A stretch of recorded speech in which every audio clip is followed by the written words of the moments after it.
ಮಂಗಳೂರು ಮಹಾನಗರ ಪಾಲಿಕೆ ವ್ಯಾಪ್ತಿಯ ಕೆಲವೆಡೆ ಕಳೆದ ಮಳೆಗಾಲದಲ್ಲಿ ರಾಜ್ಯ ಕಾಲುವೆಗಳು ತುಂಬಿ ಮನೆಗಳಿಗೆ ನೀರು ನುಗ್ಗಿ ಅಪಾರ ಪ್ರಮಾಣದ ಹಾನಿಯುಂಟಾಗಿದ್ದನ್ನು ಗಮನದಲ್ಲಿಟ್ಟುಕೊಂಡು ನೆರೆ ಪರಿಸ್ಥಿತಿಗೆ ಕಾರಣ ತುರ್ತಾಗಿ ನಡೆಯಬೇಕಿರುವ ಕಾರ್ಯ ಭವಿಷ್ಯದಲ್ಲಿ ಪ್ರವಾಹ ಮರುಕಳಿಸದಂತೆ ಕ್ರಮ ಇತ್ಯಾದಿ ವಿಷಯಗಳ ಬಗ್ಗೆ ಮುಂಜಾಗ್ರತಾ ಕ್ರಮ ವಹಿಸುವ ನಿಟ್ಟಿನಲ್ಲಿ ಶಾಸಕ ವೇದವ್ಯಾಸ್ ಕಾಮತ್ ಅವರು ಪಾಲಿಕೆ ಅಧಿಕಾರಿಗಳ ಸ್ಥಳೀಯರ ಸಭೆಯನ್ನ ನಡೆಸಿದರು.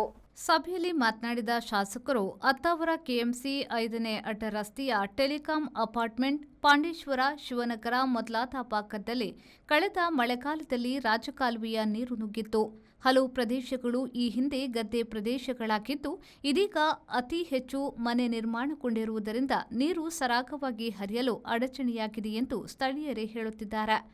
ಪರಿಸ್ಥಿತಿ ಹೀಗಿರುವಾಗ ಪಾಲಿಕೆ ಅಧಿಕಾರಿಗಳು ಇಲ್ಲಿನ ಸ್ಥಳೀಯರ ಅಭಿಪ್ರಾಯಕ್ಕೆ ಪ್ರಥಮ ಆದ್ಯತೆಯನ್ನ ನೀಡಿ ಸಮಗ್ರ ಯೋಜನೆ ಸಿದ್ಧಪಡಿಸುವಂತೆ ಶಾಸಕರು ಸೂಚನೆ ನೀಡಿದರು.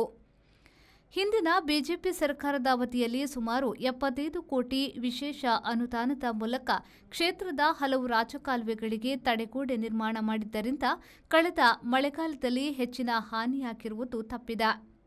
ಆದರೆ ರಾಜ್ಯದಲ್ಲಿ ಕಾಂಗ್ರೆಸ್ ಸರ್ಕಾರ ಅಧಿಕಾರಕ್ಕೆ ಬಂದಾಗಿನಿಂದ ಕ್ಷೇತ್ರಕ್ಕೆ ಬಿಡಿಗಾಸು ದೊರೆತಿಲ್ಲ.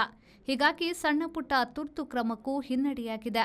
ಆದರೂ ಕೂಡಲೇ ಜಿಲ್ಲಾಧಿಕಾರಿಗಳ ಸಹಿತ ಪಾಲಿಕೆ ಅಧಿಕಾರಿಗಳೊಂದಿಗೆ ಸಭೆ ನಡೆಸಿ ಶಾಶ್ವತ ಪರಿಹಾರಕ್ಕೆ ಆಗ್ರಹಿಸಲಾಗುವುದು ಎಂದರು.